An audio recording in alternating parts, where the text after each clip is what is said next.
10h31, o Ministério da Justiça contrariou uma orientação do governo e classificou o Hamas como um grupo terrorista. Isso foi num documento de um relatório da Polícia Federal. Marina Demória, quem vem explicar para a gente porque, lógico, a medida gerou, não é, Marina, desconforto no Planalto e no Itamaraty.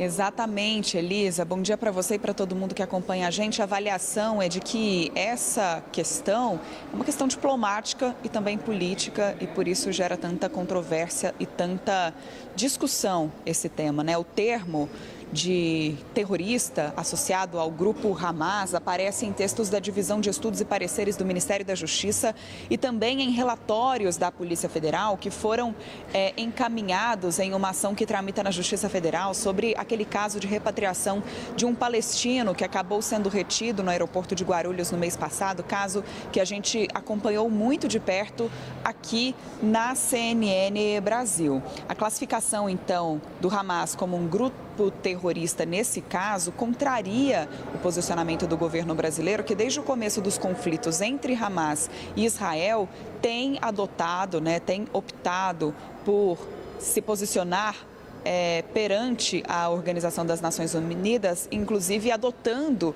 aquilo que foi optado então pela ONU, de não entender o Hamas como um grupo terrorista. Inclusive, o governo Lula foi alvo de duras críticas durante todo esse processo por seguir esse entendimento da ONU. A apuração é da nossa analista Jussara Soares. Os relatórios do Ministério da Justiça e da Polícia Federal causaram desconforto, tanto aqui no Palácio do Planalto, como também no Itamaraty, que consideram os pareceres inadequados e sensíveis, visto que a classificação sobre o Hamas é, como eu disse, uma questão diplomática e também política. Questionado sobre esses relatórios, esses pareceres, o Itamaraty reafirmou, então, que o Brasil aplica as determinações feitas pelo Conselho de Segurança da ONU. Nós procuramos também o Ministério da Justiça e Segurança Pública, que informou que a análise sobre o caso aconteceu a partir do procedimento que correu sob sigilo na Polícia Federal e que, por esse motivo, não comenta esse caso. E a Polícia Federal informou que a legislação antiterrorista brasileira não exige a classificação prévia de grupos como terroristas para que sejam enquadrados como tal.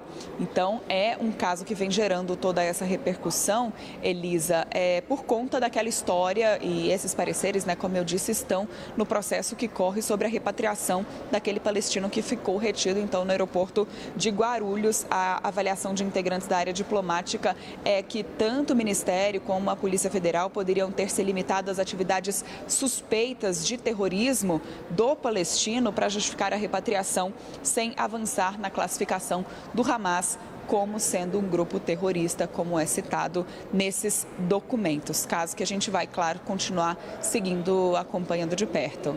Muito obrigada, Marina Demória. Esse assunto é muito relevante. A gente mostrou, inclusive, quando a gente acompanha pesquisa de popularidade, as aceitações, os amores e dores do público, do eleitorado em relação a Lula, por exemplo, você vê uma curvinha, uma queda nessa popularidade em momentos específicos que dizem respeito a falas públicas de Lula em relação, por exemplo, ao conflito no Oriente Médio.